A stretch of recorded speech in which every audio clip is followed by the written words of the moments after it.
Les maladies les plus contagieuses au monde. Bienvenue sur la chaîne des astuces pour la santé et le bien-être. Aujourd'hui, nous allons plonger dans la première partie du monde fascinant, bien que parfois effrayant, des maladies les plus contagieuses au monde. Avant tout, abonne-toi pour ne pas rater la deuxième partie.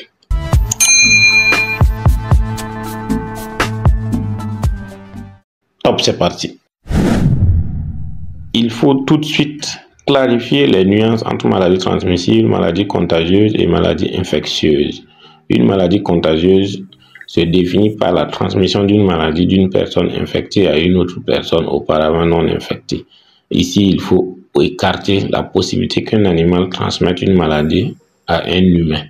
Et lorsque cela arrive, nous allons appeler cela zoonose et non pas maladie contagieuse. En bref, les maladies transmissibles ne sont pas toutes contagieuses et les maladies infectieuses ne sont pas toutes transmissibles. Un exemple, c'est le tétanos, qui est une maladie infectieuse mais non transmissible, et le paludisme, qui est une maladie transmissible mais non contagieuse. L'intérêt de cette question réside au fait que nous vivons dans un monde de plus en plus en mouvement, avec réchauffement climatique par-ci, globalisation qui va permettre le déplacement de personnes d'un point A à un point B du globe terrestre. Et tout ceci facilite la propagation des agents pathogènes et des infections constituant du coup un danger pour l'humanité. La contagiosité d'une maladie peut varier en fonction de divers facteurs tels que la virulence du microbe ou encore du micro-organisme responsable, la voie de transmission, les conditions environnementales et les mesures de prévention disponibles. Par conséquent, la liste des maladies les plus contagieuses peut changer avec le temps. La première maladie que nous allons aborder, c'est la maladie à virus Ebola. Comme son nom l'indique, c'est une maladie causée par un virus et elle est apparue pour la première fois en 1976 lors de deux flambées simultanées, l'une au Soudan et l'autre en République démocratique du Congo. La rivière Ebola en République démocratique du Congo a donné son nom à la maladie. Et selon les études, le taux de létalité moyen de cette maladie est d'environ 50%, c'est-à-dire que sur 100 personnes atteintes de la maladie, les 50 personnes meurent. La deuxième maladie que nous allons aborder, c'est la maladie à coronavirus 2019, encore appelée Covid-19.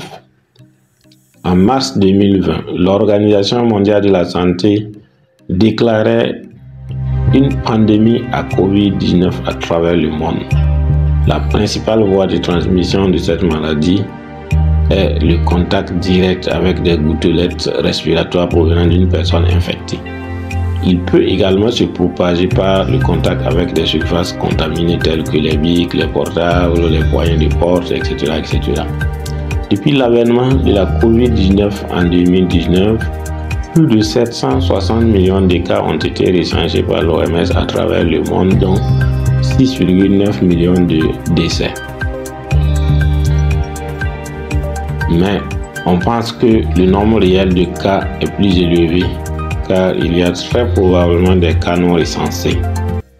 Troisième maladie contagieuse à travers le monde, la grippe. Elle est très courante partout dans le monde et la plupart des patients se rétablissent sans traitement. Environ 1 milliard de cas de grippe sont enregistrés chaque année, dont 3 à 5 millions de cas sévères. Chaque année, la maladie entraîne plus de 299 000 à 650 000 décès liés à des troubles respiratoires. La grippe se propage facilement lorsqu'une personne tousse ou éternue. La vaccination est le meilleur moyen de prévenir la maladie, mais à côté, il y a le lavage des mains, le port de masques comme solution palliative et bien d'autres. 99% des décès d'enfants de moins de 5 ans liés aux complications de la grippe surviennent dans des pays en développement. Les symptômes commencent à 1 à 4 jours après l'infection et durent généralement une semaine environ.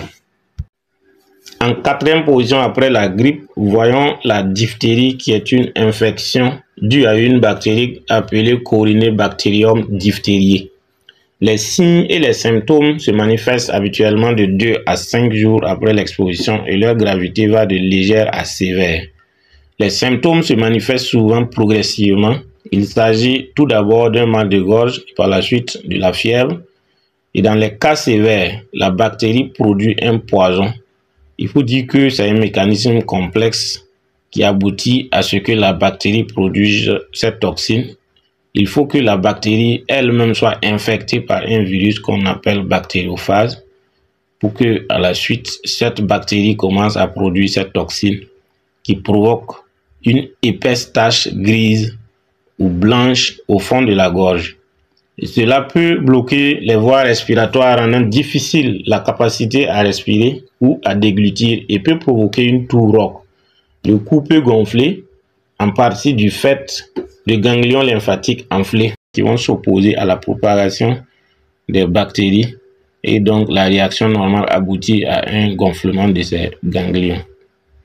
La toxine peut également s'introduire dans la circulation sanguine, ce qui va entraîner des complications parmi lesquelles notamment une inflammation et une atteinte du muscle du cœur, qu'on appelle muscle cardiaque, une inflammation des nerfs, des problèmes de reins et des problèmes de saignement dus à une baisse de la numération des plaquettes dans le sang.